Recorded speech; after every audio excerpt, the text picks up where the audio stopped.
Dublin, 1990. Nakaupo si Rosie Dawn, 5 taong gulang, sa palaruan habang kumakampay ang kanyang nakataling buhok at nagsusulat siya sa gusot na papel.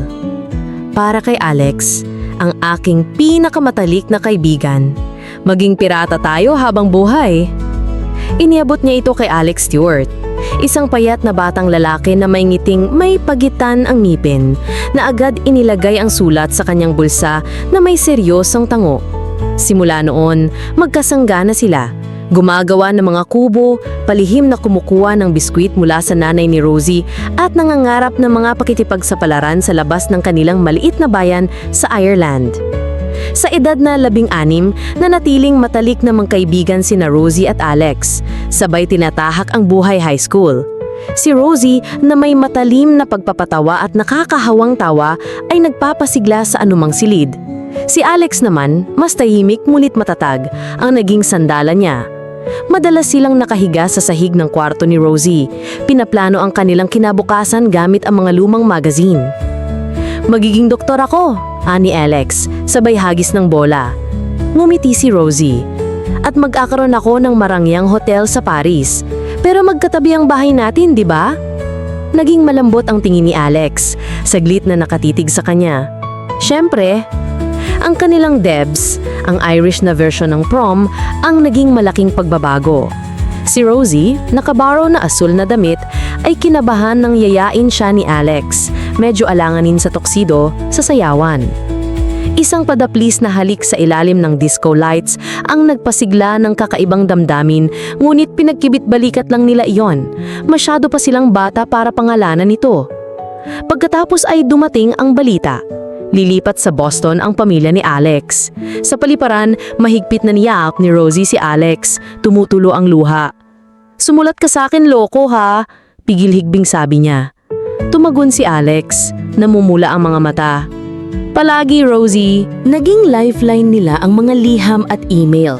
Si Rosie, na nanatili sa Dublin at nagtatrabaho sa hotel reception, ay ibinuhos ang kanyang kuso sa mga pahina tungkol sa pangarap niyang makarating sa Paris at ang pagkabagot sa maliit na bayan. Si Alex, na abala sa pag-aaral ng medisina sa Harvard, ay nagpapadala ng mga kwento tungkol sa niyebeng Boston at mga gabing walang tulog, palaging nagtatapos ng "Miss you, Rosie." Ngunit dinala sila ng buhay sa magkaibang landas. Sa edad na 18, bumagsak ang mundo ni Rosie nang nabuntis siya matapos ang isang fling kay Brian, kaklase niya. Naglaho ang mga pangarap niya sa Paris nang maging single mom siya kay Katie. Si Alex, bagamat nabigla, ay sumulat ng mga liham na puno ng suporta. Ngunit ang buhay niya ay kumumplikado nang makipagrelasyon kay Bethany. Ang mga araw ni Rosie ay naging paulit-ulit, diaper, trabaho sa gabi, ngulit pinatatag siya ng mga sulat ni Alex. "Mas malakas ka kaysa iniisip mo," isinulat nito. Kumapit siya sa mga salitang iyon, kahit na unti-unti niyang nararamdaman ang pagitan nilang dalawa. Nang imbitahan siya ni Alex na bumisita sa Boston, nag-ipon siya ng bawat sentimo. Ngunit nagkasakit si Katie, kaya hindi siya nakalipad. Sa halip, sumulat siya ng liham na hindi niya naipadala, itinago sa isang drawer. "I love you, Alex. Palagi kitang mahal." Hindi niya kayang ipagsapalaran ang kanilang pagkakaibigan. Lumipas ang mga taon, puno ng maling hakbang.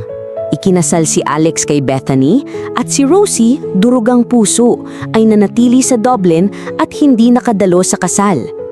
Pinili niyang pakasalan si Greg, isang banker na tila ligtas, ngulit nauwi ito sa hiwalayan nang siya'y lokohin.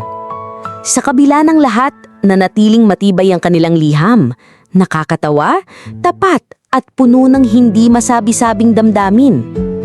Sa ika-10 kaarawan ni Katie, bumisita si Alex sa Dublin. Magkatabi silang nakaupo sa sofa ni Rosie, may hawak na alak, nagtatawanan sa mga araw ng kanilang pirata. "Dapat naglayag tayo sa buong mundo," biro ni Rosie. Matagal siyang tinitigan ni Alex. "Sasama pa rin ako sa iyo sa paglalayag." Naging mabigat ang hangin sa pagitan nila, ngunit naputol ito nang umiyak si Katie mula sa itaas. Sa edad na 30, may sarili ng maliit na guest house si Rosie sa Dublin. ang kanyang pangarap, bagamat ibang anyo. Si Alex, ngayoy isang pediatrician, ay bumalik sa Ireland matapos ang diborsyo. Nagkita sila para magkape, parang walang nagbago. Ngunit nakabitin pa rin ng mga salitang hindi mabigkas. Muli niyang natagpuan ng lumang liham sa drawer. Ang kanyang lihim na pag-amin at muntik na niya itong sabihin. Ngunit ngumiti lang siya, tinatago ang puso. Ikaw pa rin ang pinakamatalik kong kaibigan, bulong niya. Tumango si Alex, ngunit may ibang sinasabi ang kanyang mga mata. Isang maulan na gabi, kumatok si Alex sa guest house ni Rosie. Basa at may hawak na gusot na liham, ang liham na hindi niya kailanman ipinadala. Natagpuan niya ito sa isang kahon ng mga lumang gamit. Ngayon lang nabuksan. Bakit di mo sinabi sa akin? Tanong niya, garalgal ang tinig. Tumatawa si Rosie habang pumapatak ang luha. Natakot akong mawala ka. Parang huminto ang mundo sa ilalim ng madilim na langit ng Dublin. Lumapit si Alex, dahan-dahang hinaplos ang kanyang pisngi. Ikaw ang tahanan ko, Rosie. Noon pa man. Hinalikan niya ito, wala ng takot, at sa wakas ay nakahabol ang kanilang pagkakaibigan sa matagal ng pag-ibig. Sa ilalim ng bubungan na tumutulo, isang bahagyang bahaghari ang lumitaw sa langit. Taon ng mga liham, tawa at pananabik ang nagdala sa kanila rito, sa lugar kung saan nagtatapos ang bahaghari at nagsisimula ang pag-ibig.